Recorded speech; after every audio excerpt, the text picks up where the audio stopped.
Mais uma vez, o presidente voltou a criticar a autoridade monetária. Lula afirmou que a classe empresarial precisa reclamar do patamar dos juros no país. Para o presidente, não existe nenhuma explicação para a Selic, essa que o Felipe Salto acabou de citar, estar em 13,5% neste momento. Vamos ver. Se a classe empresarial não se manifestar, se as pessoas acharem que vocês estão felizes com 13,5%, sinceramente, eles não vão baixar juros. E nós precisamos ter noção. E não é o Lula que vai brigar, não. Quem tem que brigar é a sociedade brasileira. Não existe nenhuma justificativa para que a taxa de juros esteja, nesse momento, a 13,5%. É só ver a carta do cupom para a gente saber que é uma vergonha esse aumento de juros e a explicação que eles deram para a sociedade brasileira. Tem muita gente que fala, mas o presidente não pode falar isso, o presidente da República não pode falar. Ora, se eu que fui eleito não puder falar, quem que eu vou querer que fale? O catador de material reciclável? Muito bem, aí o discurso do presidente Luiz Inácio Lula da Silva, ele falou em 13,5%, mas a taxa Selic está em 13,75%. Raquel, ele diz não vê motivo para isso, você pode listar os motivos? Tem vários, né? Você tem a inflação hoje, está rodando, me ajuda, Felipe Salto? Em torno de 5,7%. 5,7% no acumulado em 12 meses, você tem a meta muito abaixo disso, aí o PT acha que tem que mexer no termômetro, né? Então mexe na meta, já que você não consegue resolver a febre. Mas, enfim, você tem a inflação rodando muito acima da meta, você tem ainda as expectativas fiscais muito deterioradas, principalmente depois da PEC do estouro, você tem um ambiente internacional que ainda não está colaborando tanto com o Brasil, você teve uma inflação global muito alta, você tem uma série de fatores, cadeias produtivas que sofreram uma disrupção e trouxeram essa inflação para dentro do país. Então, você tem uma série de fatores que estão dificultando a missão do Banco Central, que é trazer essa inflação para um patamar mais baixo e ajudar o mais pobre, porque a inflação mais baixa significa um maior poder de consumo para a população, particularmente para a população mais pobre. E aí, o que o presidente Lula parece não entender e fica nervoso, irritado com as pessoas que criticam isso, é que as declarações dele, sim, elas têm um peso, porque ele é o presidente da República e dificultam o trabalho de baixar os juros no Brasil. Quando ele faz essas declarações e ele compromete a credibilidade de todo o sistema de metas, do esforço de responsabilidade fiscal que vem sendo feito pela sua própria equipe, pelo ministro da Fazenda, Fernando Haddad, e pela equipe dele, ele faz as taxas de juro, principalmente de longo prazo, subirem. E aí ele dificulta o trabalho do Haddad, dificulta o trabalho do Roberto Campos Neto. Se ele conclamar a sociedade a pedir juros mais baixos, não adianta, porque os juros não vão cair numa canetada. Isso já aconteceu no governo Dilma, deu errado. Eu me lembro, no governo Dilma Rousseff, quando começou, o ministro Fernando Pimentel, na época era o ministro de Desenvolvimento, ele costumava dizer que baixar os juros era uma promessa de campanha. E era uma coisa que a gente questionava muito. Ele falou, ministro, como isso pode ser uma promessa de campanha?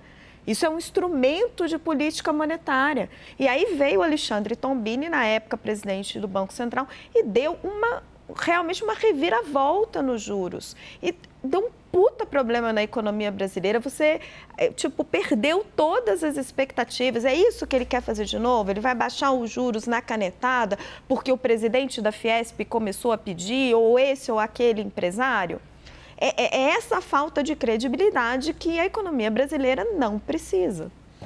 Joel, o Lula deu algumas declarações logo que assumiu o governo, que tiveram uma repercussão muito negativa do mercado, sinalizando com uma irresponsabilidade fiscal. Depois modulou, vieram os bombeiros de dentro do governo, a começar por Geraldo Alckmin, para fazer ali a tecla SAP do discurso do Lula. Mas tudo isso, junto com as propostas, com as medidas recém-aprovadas de gastos, aumentou ali o risco fiscal. Roberto Campos Neto soltou aquele comunicado do Banco Central dizendo que ia manter mesmo alta a taxa de juros por causa do aumento do risco fiscal. Aí o Lula não gosta, ele dá novas declarações que, como a Raquel colocou, também geram toda uma repercussão negativa que faz o problema se agravar. Como é que a gente sai desse ciclo, Joel, para cada um fazer o seu papel? Olha, o primeiro ponto que eu ressaltaria é que bom que a gente está vivendo sob a independência do Banco Central. Então, a gente tem 2 anos aí em que o Lula, se ele quiser mexer no trabalho que o Banco Central está fazendo, ele vai ter que usar capital político dele junto ao Congresso. Duvido que ele vai querer fazer isso. Então, a gente está seguro de que a política monetária não vai ser objeto da escolha de curto prazo por um atalho por parte do presidente. Agora, outra coisa, isso a gente nunca vai saber, mas eu aposto que se o Lula tivesse afinado esse discurso desde o início do seu mandato, a gente não teria visto o Banco Central num relatório dizendo que até o fim do ano, com certeza, a taxa fica inalterada.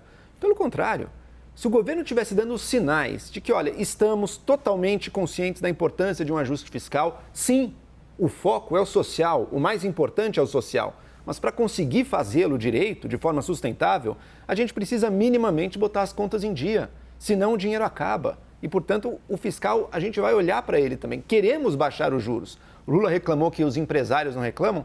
Os empresários com quem eu converso, pelo menos, reclamam e reclamam muito dessa taxa de juros.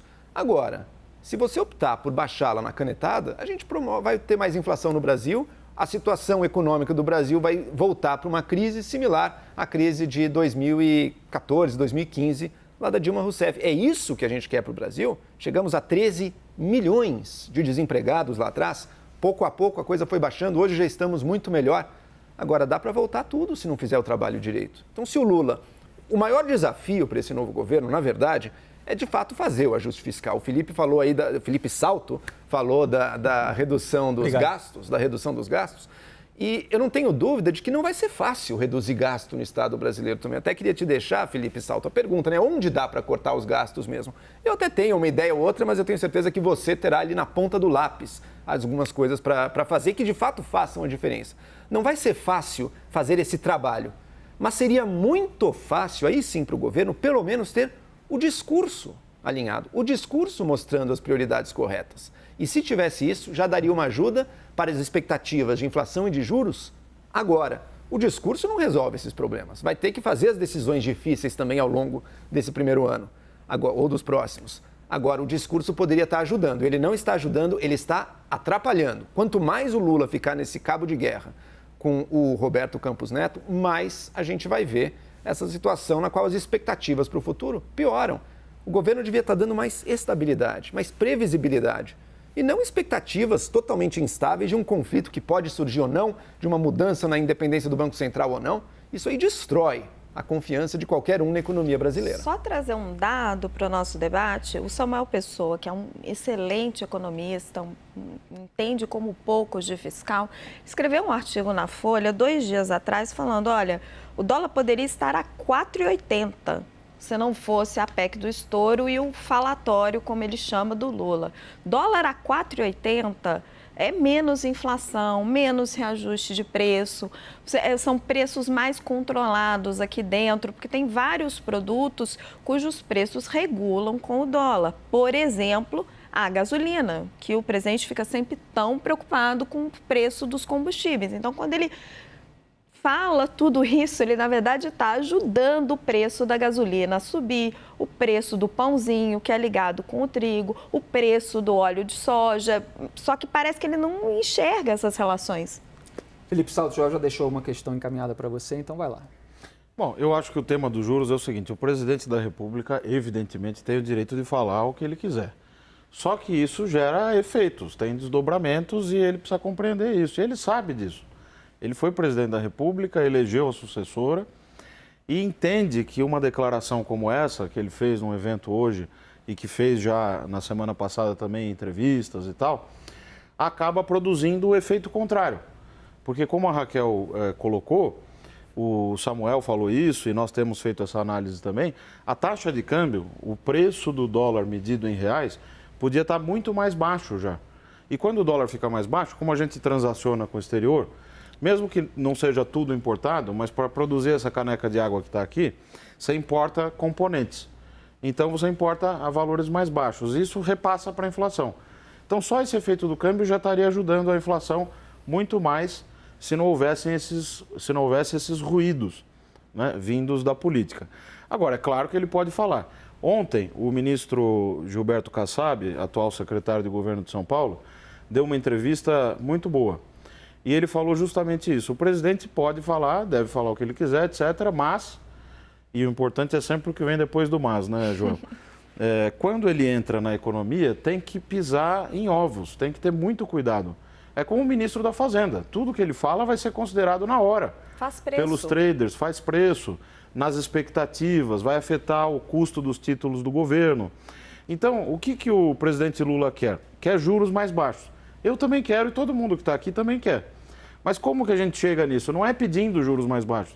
Faz pouco tempo, todo mundo se lembra, quando a Fiesp tinha aquela prática, né, detestável de ficar indo na imprensa e dizendo tem que baixar o juro, tem que acabar com a CPMF, tem que isso, tem que aquilo. Ainda bem que a Fiesp hoje com o Josué é outra Fiesp, né? E não faz esse tipo de coisa. Ele devia agradecer de não ter gente fazendo esse discurso. Como é que a gente resolve o problema dos juros, então? É o que o Joel me perguntou. Precisa fazer o ajuste fiscal. E aí ninguém quer, porque tem que cortar benefício social, tem que rever regra do abono salarial, do benefício de prestação continuada, cortar cargos em comissão, que estão aos milhares em Brasília, ter uma reforma administrativa que contenha a evolução dos salários ao longo do tempo. Nisso, é preciso fazer justiça ao ministro Paulo Guedes, porque ele congelou os salários durante 4 anos e conseguiu derrubar a despesa em porcentagem do PIB. Mas não é sustentável, não fez porque a não foi uma política administrativa. estrutural, uma reforma administrativa, como foi feita nos anos 90, com o então ministro Bresser Pereira, a reforma administrativa, e o pai do Hélio Beltrão lá atrás, que fez a primeira reforma administrativa. Foram os 2 momentos que a gente teve no Brasil algum avanço, Felipe, mais estrutural, do ponto de vista da gestão dos gastos de pessoal. Sabe quanto a gente gasta com pessoal? 369 bilhões de reais, é o que está no orçamento desse ano. Imagina se a gente cortasse 10% disso.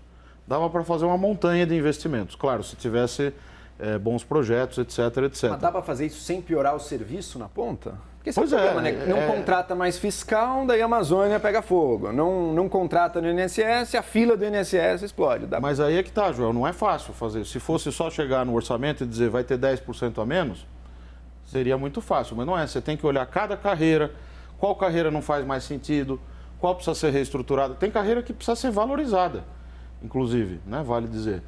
Então, a reforma administrativa, e tem muito especialista nessa área que poderia ajudar, né? É um tema muito complexo que eu acho que daria, sim, resultado do ponto de vista de economia. No custeio, que muito se fala, né? A própria ministra Simone Tebet falou em fazer uma revisão de contratos. O governador Mário Covas, aqui em São Paulo, em 95, depois o Serra, em 2010 e 2007, fizeram algo similar. Eles fizeram programas de revisão de contratos, porque no setor público, aqui na CNN, tem uma série de compras de serviços terceirizados, de produtos, etc. Se você revisa permanentemente os contratos, dá sempre para economizar. Como é uma empresa privada, tem um incentivo claro para fazer isso, porque senão não tem lucro, não paga o salário dos jornalistas, vai à falência. O Estado tem sempre o tesouro atrás.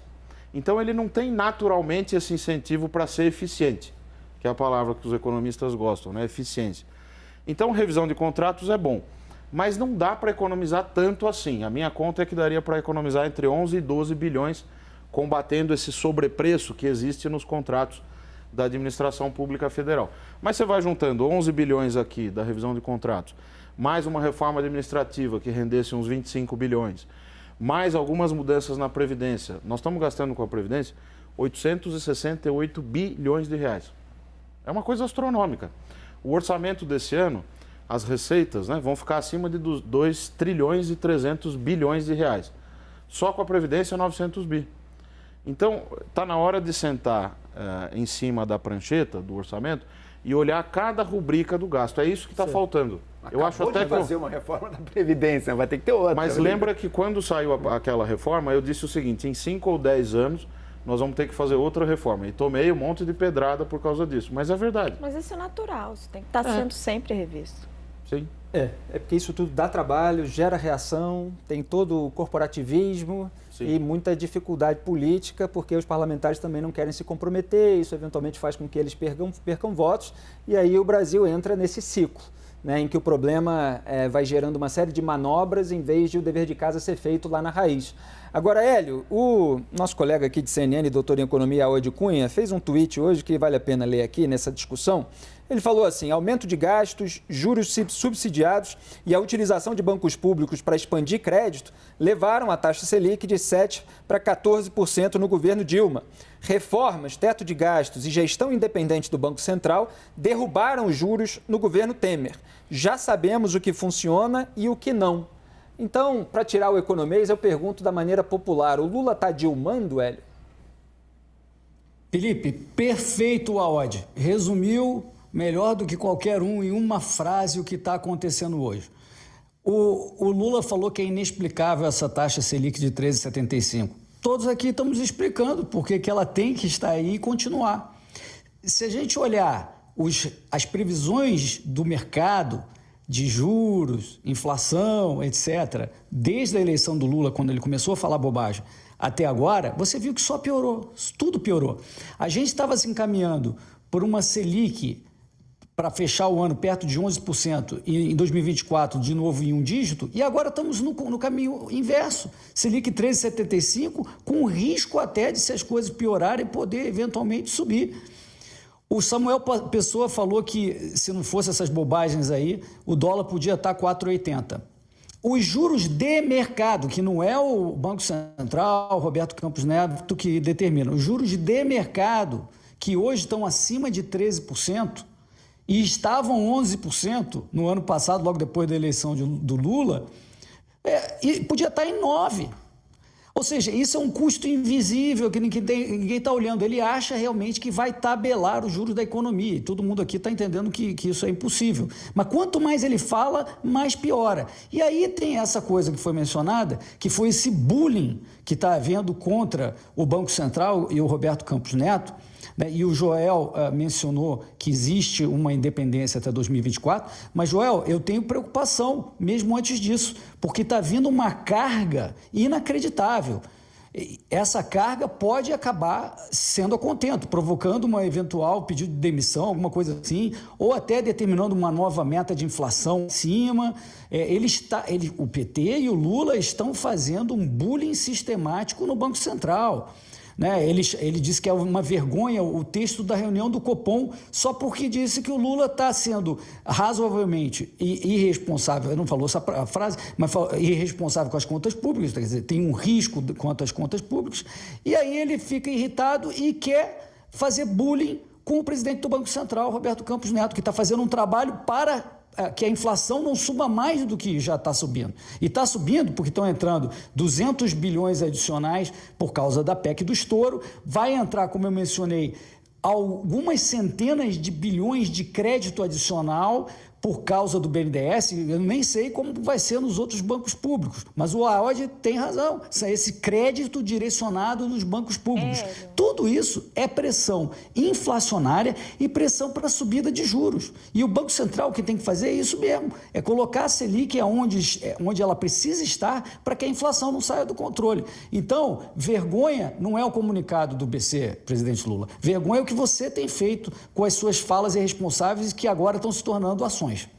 Hélio, a gente vem contando aqui desde sexta-feira no Arena como está difícil o clima, né? Entre Lula e o Roberto Campos Neto, inclusive o próprio ministro Fernando Haddad ficou insatisfeito com esse comunicado, porque achou que Campos Neto não reconheceu o esforço que ele, Haddad, fez no primeiro pacote que anunciou, em colocar adiante aí os projetos de reforma tributária, em prometer um novo arcabouço fiscal. Existe esse embate muito forte hoje e sim, temos que reconhecer que o Campos Neto é muito ligado à gestão do Jair Bolsonaro. Mas o que mais me preocupa não é um efeito disso que você chamou de bullying nas decisões do Banco Central. Acho que para isso serve a autonomia. Eu acho que o que vai nos demonstrar até onde o Lula está disposto a ir nessa interferência no Banco Central é em março, quando forem escolhidos os dois novos diretores para o banco. Porque teremos a saída de 2 diretores, vão entrar 2 novos diretores pela legislação, isso é o que está na lei da autonomia do Banco Central, cabe ao Lula indicar esses nomes e aí eles vão ser referendados pelo Senado, pelo Senado Federal.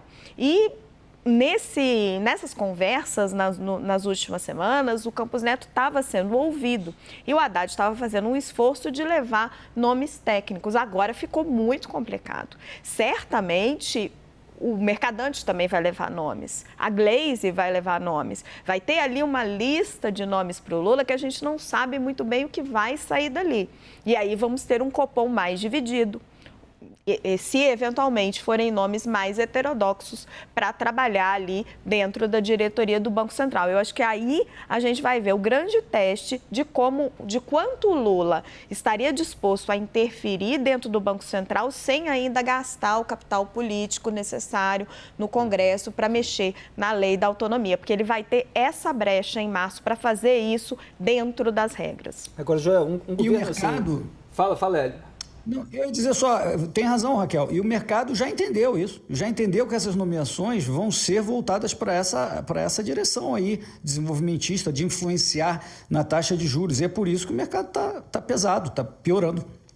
Agora, Joel, não tem um componente aí do Lula já sentindo que tem uma crise econômica que se avizinha e tentando já encontrar um culpado, jogar a responsabilidade sobre o Roberto Campos Neto, sobre a política monetária do Banco Central? Eu digo isso porque um governo com menos ruídos seria aquele que apontasse os problemas e criasse as soluções. Mas sempre existe essa preocupação política, a preocupação com a narrativa, a preocupação com a responsabilização. E isso, em muitos casos, vai gerando mais ruídos ainda com todo esse nós contra eles que a gente tem visto no Brasil.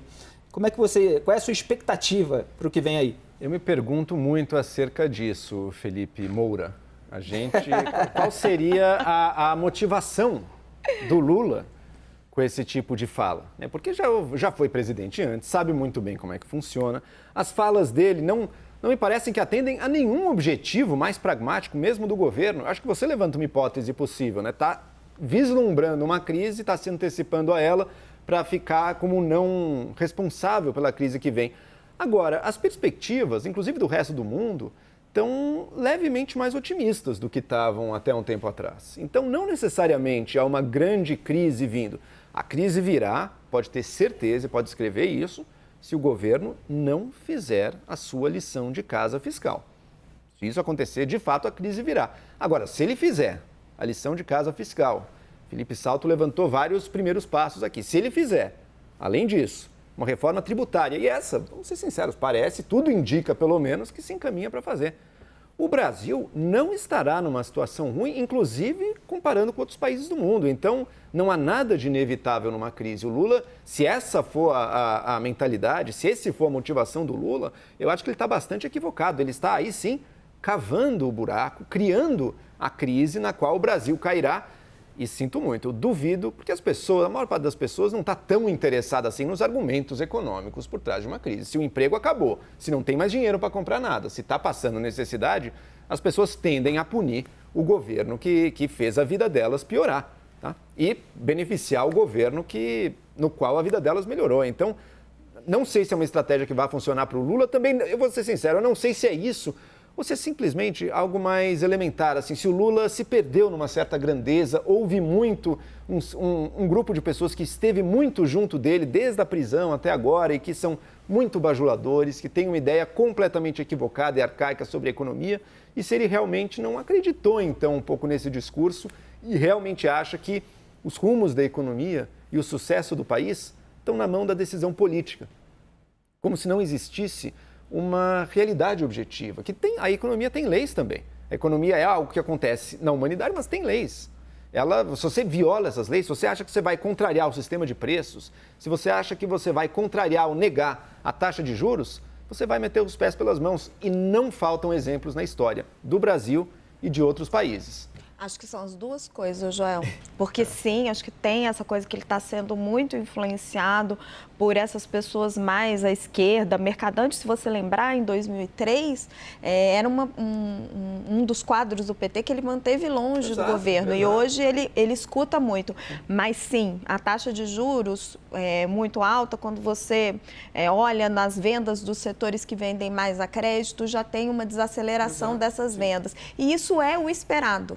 Você não consegue combater a inflação sem isso. É um remédio amargo. E ele realmente acontece. outro exemplo. Por que o governo e o Lula criticou diretamente o Jorge Paulo Lemann por conta da suposta fraude nas Americanas, que é realmente... Uma irresponsabilidade, ele citou realmente... inclusive a Ambev, né? Ele Sim, mas é um caso, total. Mas é um caso gravíssimo, né? Tem que ser apurada mesmo a responsabilidade de Marcel Telles, Beto Sucupira e Jorge Paulo Lemann no caso Americanas. Mas por que o governo está tão irritado? Porque o caso Americanas entupiu os canais de crédito. E aí, quando entope os canais de crédito, dificulta ainda mais o crescimento da economia. Então, tem uma crise se avizinhando e o governo já percebeu. E, aparentemente, o Banco Central Independente, sob comando Roberto Campos Neto, não quer comprometer o futuro do país para fazer as vontades do Lula.